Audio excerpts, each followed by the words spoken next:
Good afternoon, everyone.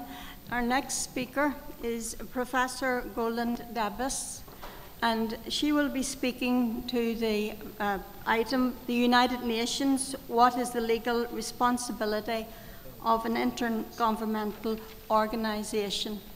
I would like to invite the professor to come to the podium, please. And there's a bit of a change here. The professor will be speaking for 25 minutes, no questions. We will then have a break, and she will return then to give the second part of her presentation, when she will then answer questions. It seems that there is no translation. Is it true? Do you have translation? Les francophones, est-ce qu'il y a la traduction? Ah, bon, voilà. Okay. Thank you very much. Thank you for the invitation to speak here. My testimony today will focus on the central responsibility of the United Nations for Palestine. It's going to seek to demonstrate, one, that the question of Palestine cannot be regarded as a bilateral matter left to negotiations between Israel and Palestine, but that it has a central responsibility to promote self-determination and statehood within the framework of the United Nations roadmap, which is set in place as early as 1947. Slower, okay, right. So that's the first point, is that it has a central responsibility for Palestine on the basis of the UN roadmap. Secondly, my testimony will seek to underline the failure of the UN to carry out this responsibility, for while the UN has established a normative framework for the treatment of the Palestinian question, and whatever one may think of that normative framework, it is there. And although it's condemned Israel's manifest violations of international law, it has had a very disappointing record of enforcement of this roadmap, partly because of the double standards practiced in the Security Council. I think you've heard about that this morning. But also to the failure of the General Assembly to assert fully its secondary responsibility in the field of peace maintenance. Thirdly, my testimony will seek to query whether such failure of the United Nations to take action may in certain circumstances lead to the UN to incur responsibility in a strict legal sense. In other words, it will address the accountability of the UN under international law. Now, in this session, I'm going to trace the historical origins and the legal foundations of UN responsibility and the double standards in the Security Council. And in the second session, we'll go on to cover the other issues. Now, you've all heard about the International Court of Justice this morning and its excellent Wall opinion in The Hague, handed down in 2004, almost quasi-unanimously, with only one judge abstaining.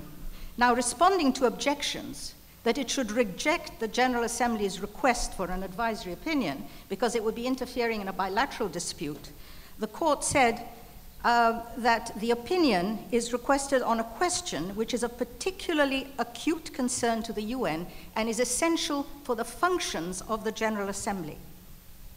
This responsibility has been described by the General Assembly as, and I quote, a permanent responsibility towards the question of Palestine until the question is resolved in all its aspects in a satisfactory manner in accordance with international legitimacy. The Security Council said much the same thing back in 1948 in one of its first resolutions when it acted under Chapter 7 of the Charter. One forgets that it had determined at that point that Palestine, the question of Palestine, was a threat to international peace and security, and it said the terms of this resolution would remain in force until a peaceful settlement of the future situation of Palestine is reached. So both organs are agreed that they are seized of this question until the full realization of the rights of the Palestinian peoples. So as I've said, the question of Palestine cannot be regarded as either a bilateral, trilateral matter, nor is the UN an equal partner of the quartet as Professor Dugard has underlined in much of his writings, the UN is central. So what are the origins and foundation of this responsibility? First, Palestine is of UN concern because it raises issues which lie at the heart of the purposes and principles of the United Nations: threats to the peace, right to self-determination, human rights. Second, the territory, which corresponds for the UN to the territory occupied in 1967, has an internationally protected status under international law.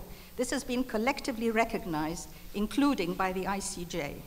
And this status rests on three legal bases. One, Palestine is a former mandate, and that has devolved the responsibility over the mandate, the supervisory powers of the League of Nations, devolved to the General Assembly. And the ICJ confirmed that in respect of another mandate, that of Namibia. Secondly, Palestine is a self-determination unit, because self-determination in UN jargon has to be exercised over a defined territory. And that territory, according to the United Nations, corresponds to the armistice line or the 67 borders, very broadly speaking. And self-determination has all kinds of consequences. Number one, it's a fundamental norm of international law from which no state or international organization can derogate from. And it's the concern of all states, what we call erga omnes obligations. Secondly, from self-determination flows all kinds of consequences, as I've said, which are in addition to that question of borders, the right to representation and ultimately the right to statehood. So that's the ultimate objective. And from the right to self-determination flows the right to permanent sovereignty over natural resources, and also the right to self-determination entails obligations, a right to respect for the territorial integrity and unity of the whole territory under occupation. There's no question of dismembering the territory in any way. Thirdly, a third aspect of that international status is that it is occupied territory. And here again, international law regulates this. We know the application of the Fourth Geneva Conventions and so on, but also the Security Council has laid down a normative framework for occupied territory, in particular that of Palestine. It has, for example, determined the illegality under international law of this occupation. It's called for withdrawal. And it has also, very importantly, declared the nullity or invalidity of all legislative and administrative measures taken by Israel which purport to alter the character and status of the occupied territory. In other words, any unilateral action by Israel to change the character of the territory is null and void. Here is the council acting as a judicial organ, making a quasi-judicial determination. For example, it declared that Israel's 1980 Basic Law establishing Jerusalem as the complete and united capital of Israel is null and void.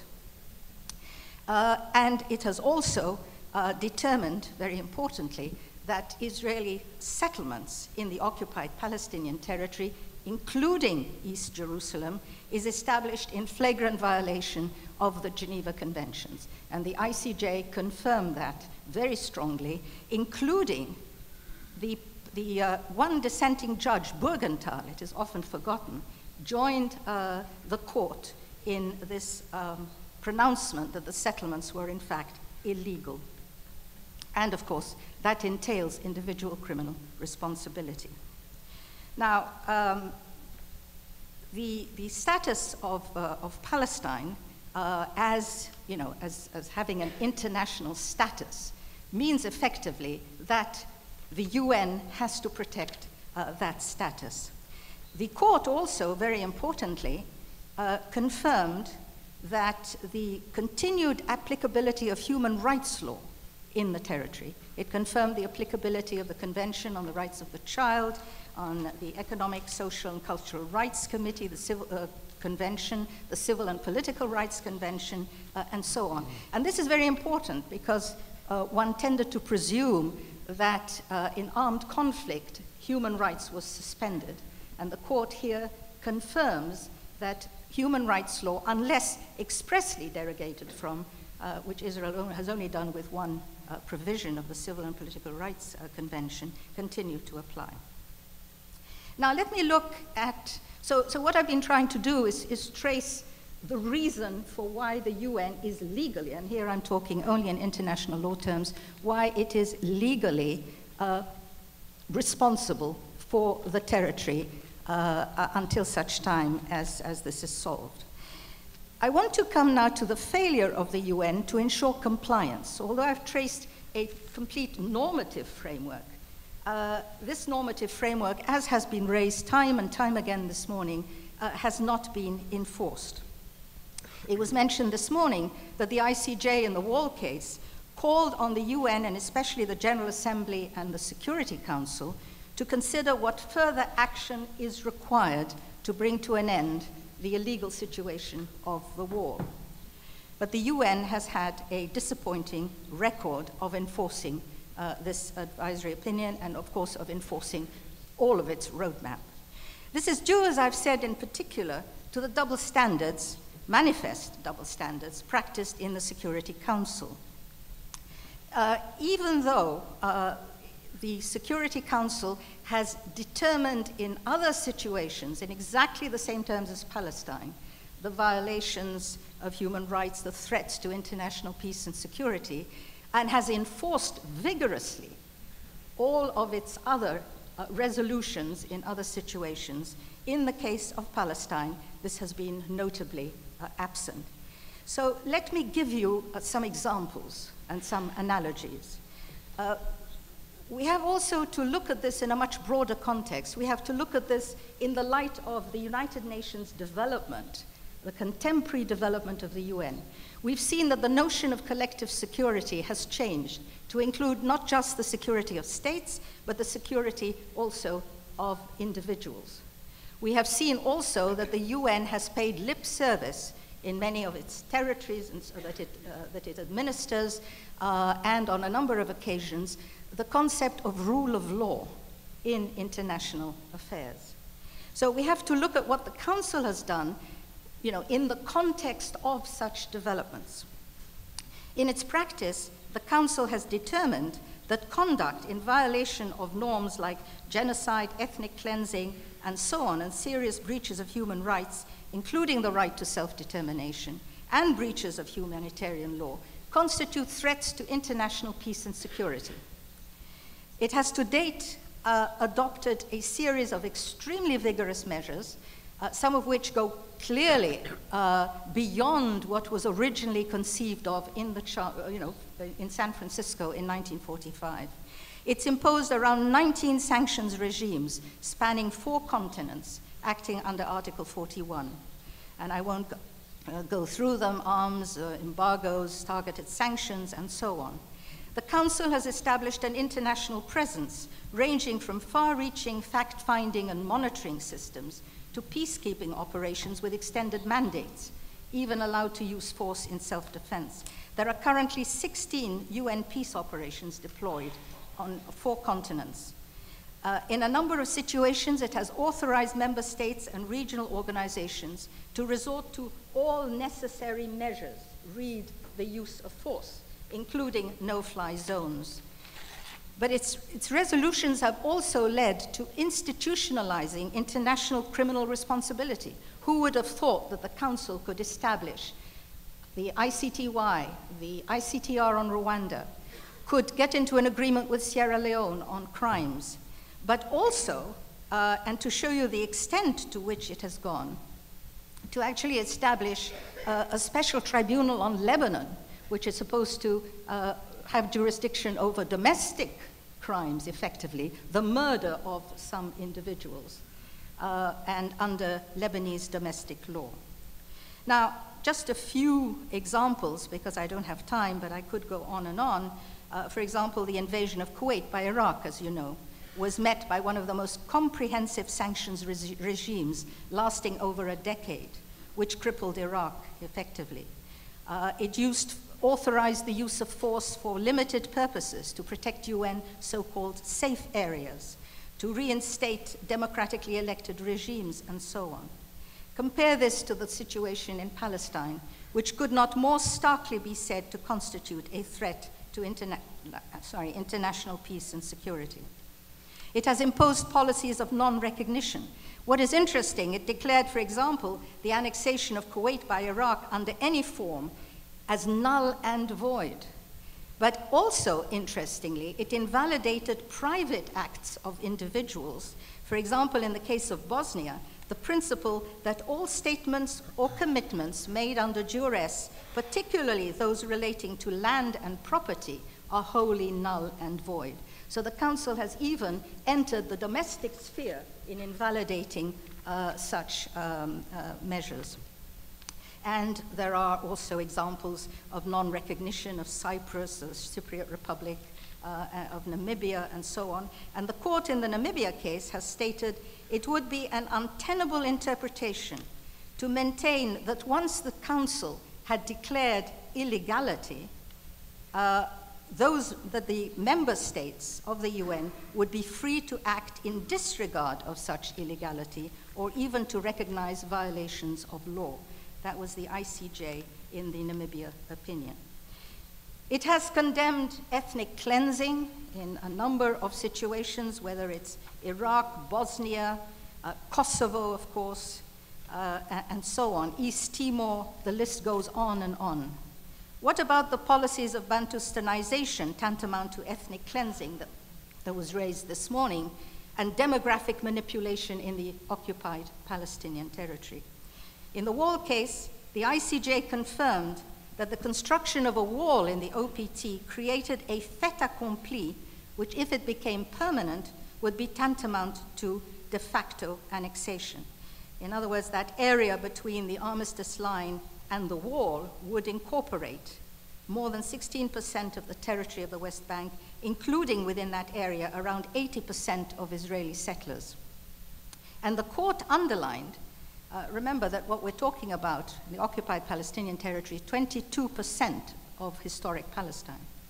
And the court continued by saying, cutting the Palestinian territories into barely contiguous territorial units would, of course, threaten the potential of any future viable Palestinian state, but could generate another exodus, thus risking further alterations to the demographic composition of the occupied Palestinian territory.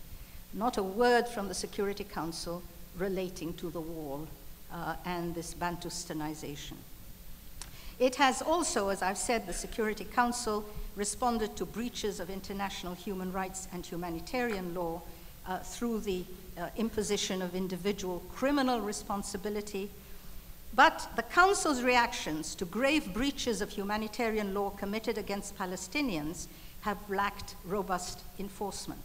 In terms of fact-finding, the Council has been unwilling to adopt fact-finding missions under Chapter 7 authority. It has shielded itself behind the UN Secretary General, merely welcoming his initiative. For example, Jenin refugee camp, and even when the Israeli IDF in Gaza caused deaths, injuries, and damage to UN property in 7 incidents, it was on the initiative of the Secretary General, not of the Security Council, that a 4-member board of inquiry was established. And that, I point out, was the report was never fully published. It was only an executive summary. So I can go on and on, the same thing with the flotilla incident, with the Secretary General's report, and so on. And of course, the Operation Cast Lead, the Council prevaricated for 2 weeks before calling for a ceasefire, and there was no fact-finding mission. Now, the Security Council refused to discuss the Goldstone report and remained totally impervious to its recommendations. Its main recommendation was to refer the situation in Gaza to the ICC prosecutor if no credible investigations have been conducted by Israel and the Hamas administration. There was predictably no follow-up, even though the Council has powers under the ICC statute. And on the basis of these powers, it has referred both both Darfur and Libya to the Security Council, to the ICC, leading to the indictment of individuals. I want to point out also that the Security Council has given a central place to the problem of refugees. It has called on a number of occasions to the right of return of refugees and displaced persons, that the Dayton Accords, the peace process, has also given a central place, that there is an Annex 7 on refugees, and that under that there is the establishment of a committee or commission to look at restitution of property. In other words, there is also the question of compensation for property rights because the owners had to flee the conflict. And that residents, the council says, it is said in a resolution on Georgia, I'm sorry, I'm skipping, that individual property rights have not been affected by the fact that the owners had to flee during the conflict, and that residency rights and identity of those owners will be respected. So we see, again, in questions of refugee issues, the difference when 194 is also considered a taboo question at all. And as far as compensation is concerned, remember that Iraq had to pay $52 billion of compensation under a UN compensation commission specially established, which had vast-reaching powers. Now, I come to the conclusion of this session by simply saying, by underlining that the situation in Palestine and Israeli policies and practices may be described in similar terms to the great number of cases that I have outlined or have not outlined, which were before the Security Council. That in stark contrast, no enforcement action or other remedy was ordered by the Security Council. We've spoken today about the veto this morning. We all know why the Security Council has been unable to act. From 1983 to the present, I'm not very good on statistics, but I think that the US cast around 22 vetoes on Palestine from 83 to the present. It was alone among the permanent members. It was always the single permanent member that vetoed. And it vetoed resolutions where the content was accepted by the United Nations, by international law. Settlements, for example, Israeli practices, expropriation of land, and so on and so forth. So I want to end this part by saying that it is this virtual immunity which Israel enjoys from the measures that are routinely applied by the Council that's had a very damaging impact on attempts to persuade the Israeli government to engage in a true peace process rather than the one that we referred to this morning. Thank you very much. I would like thank you very much, Professor, for your excellent presentation. I think it gives us all. Thank you for your presentation, Professor. It gives us all an insight into the fact that the United Nations can take robust action when it wants to, but when it comes to the Palestinian question, it just turns the other way, and also the power of the American lobby and how much work we have to do. So we look forward to, after the break, to your second part of your presentation. Thank you, Professor.